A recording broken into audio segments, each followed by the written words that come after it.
Personal finance is all about how you take care of your money and how you make decisions about it. Learning useful money skills is an important part of living a healthy life, one that gives you security and takes away the stress of worrying about money. Improving your knowledge of budgeting, debt management, saving, and in some cases, investing will help you do well in your day-to-day life and give you more clarity when making big or small financial decisions. When you want to be financially free, it's important that you take care of all of your money well, don't spend more than you earn, and can make payments without running out of money before payday. Follow these important rules to learn how to improve your money skills. So these are the 10 personal finance rules school doesn't teach you. Number 1. Don't spend more than you make. When your bank balance is looking healthy after payday, it's easy to overspend and not be as careful. However, there are several issues at play that result in people relying on borrowing money, racking up debt and living way beyond their means. Some reasons include following in your parents' footsteps. You learn a lot from your parents, including picking up on how they spend their income. If your parents are carefree spenders, then you'll likely to also follow this notion. Lack of a budget. The importance of a budget can be widely underestimated, but having a plan on how you should distribute your income and earnings is vital to stay in control of your spending and avoid cash flow problems down the line, but more on budgeting later. Fail to prepare, prepare to fail. Sure, living for today is a great mantra to follow, but not when it comes to making financial decisions, especially if they're costly. Preparation is key to ensuring you don't go overboard and run out of money, and ensure you're covered for what tomorrow may bring. The issue with spending more than you earn is the nasty side effects you can encounter. If you find that you're funding your lifestyle by living in debt, it can easily spiral out of control, leaving you with more repayments to make and no end in sight. Number 2. Get out of the debt spiral and stay out. According to the Money Advice Service, 8.3 million people in the UK are over-indebted, made worse by the coronavirus pandemic. If you're struggling to get out of debt, there are some free services, such as Step Change, that can help you to budget your money, apply for a debt relief order where applicable, and suggest changes that will get you back on track to achieving financial well-being. Here are 2 different approaches people have taken to reduce their debt. 1. The snowball method. This involves making the minimum payment on all your debts, then paying off the smallest debt first, one at a time. This method encourages motivation as you'll conquer your repayments a lot faster. 2. The avalanche method. This again involves making the minimum payments on all your debts, but then paying off more on the debt with the highest interest rate. So if you had £1,000 on a credit card with an interest rate of 29% or a car loan of £15,000 at an interest rate of 3%, then you would pay the credit card off first. Once you're out of the cycle of debt, it's a lot easier to never get back into that position again. After all, experiencing the financial freedom of a life without debt is totally worth making more than just the minimum payments on all your debts. Number 3.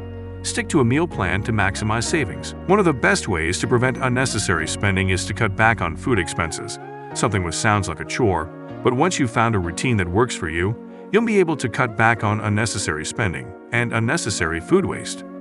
In the UK alone, the average Brit spends £451 on roughly 34 takeaways a year, a figure which is increasing year after year, according to a survey conducted by KPMG accountants. A meal plan can be a handy tool that allows you to know exactly what ingredients you will need for the week to avoid pointless purchases and prevent you from ordering that pizza when you just don't have any cooking inspiration. Number 4. Maintain or work on fixing your credit score. Your credit score shows lenders how likely you are to pay back any money you borrow. Your credit score also determines which interest rates you'll qualify for. The better your credit score, the more likely it is that you'll be accepted for credit and at the best rates. Having a good credit score is vital if you're looking to apply for a credit card, get a new car on finance, or need a mortgage to buy a house. It does take time to build your credit score and make any improvements, so it's worth getting started early to plan for any future financial goals you may want to achieve. Number 5. Creating an emergency fund is a must. In 2022, the Money Advice Service revealed that 22% of UK adults had less than £100 in savings, which can make them vulnerable to the effects of significant changes in their income, such as job loss or unexpected costs. This is where an emergency fund comes into play, to prevent any problems when your finances are impacted. You should have 3 to 4 times your monthly salary in savings to cover any large costs or changes to your income. Number 6. Get your budget in order. Creating a spending plan for your money ensures that you'll always be able to afford the essentials you need and the things that are important to you. A budget will help to prevent the accumulation of debt, find areas where you can save money, and give you back control. Here are some simple steps that will help you to start or improve your budget. Take note of your income and all your outgoings. This can include your rent, utilities, food, childcare, gym memberships, and travel expenses. Calculate the difference and see exactly how much you have to remain to spend. Determine how much of this you want to set aside for luxuries such as dining out, holidays, and clothes, and how much you can realistically afford to save. Make it a habit to review your budget 2 weeks to make any changes or improvements necessary. Number 7. The 70-20-10 budgeting rule. Following on from creating a budget, the 70-20-10 budgeting rule is a simple principle that you can follow to help you figure out how much of your income you can realistically spend, save, and use for debt repayments regardless of the amount you earn or levels of debt. Here's how it works. Start by dividing your take-home pay and divide it by 70%, 20%, and 10%. 70% is for all your monthly expenses, including all your bills, food, travel expenses. 20% of your income should go towards your savings unless you have pressing debts to repay. These should come first if the below 10% doesn't cover all your repayments. 10% goes towards tackling any debt repayments you may have by starting with the highest priority. Of course, this rule is open to adjustment, so if you're looking to pay off more debts or save more, then you will need to change the categories accordingly, so it rounds up to 100%. However, it's important to remember when it comes to budgeting.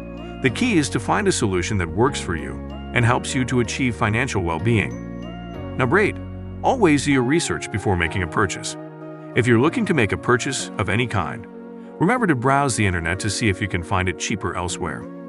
According to research from Think with Google, 53% of shoppers say they shop around before making a purchase to ensure they're making the best possible choice, but there are still ways you can up your research game, ensuring you save the most money. One way to do this is by adding a coupon finder, such as Honey, to your browser extension to help find you discounts, coupons, promo codes, and deals when shopping online and automatically applying them to your basket. Another way to save money, especially if you're shopping on a new website, is to sign up to their newsletter. Some companies offer 10% of your first purchase. If you're a student or key worker for the NHS, a wide range of businesses offer a 10% to 25% discount on your shopping. Number 9. Separate your emotions from your finances. Do you find that you're spending money to increase your happiness when you feel like you need a pick-me-up? You're not alone. Of course, treating yourself to a little treat once in a while isn't such a terrible thing, but when you're spending money compulsively to fill a hole, then it can lead to some serious financial problems, worsened by the consumer society we live in.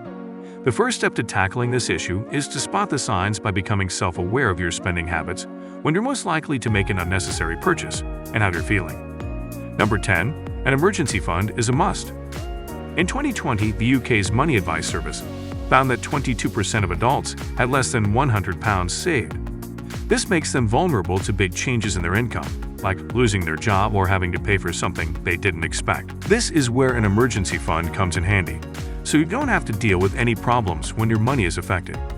You should have 3 to 4 times your monthly salary saved up in case something big comes up or your income changes. Whether you're planning for a car loan or creating a debt payoff plan, the 2010 rule's ability to guide your debt decisions ahead of time is its most significant advantage. The more consumer debt you have, the harder it is to meet your other financial goals. Debt planning before a major financial purchase can reduce stress and make it easier for you to manage your finances. However, every financial guideline comes with some drawbacks. If you're repaying prior student loans, car loans, or credit card debt, you may be unable to limit your debt spending to 10%.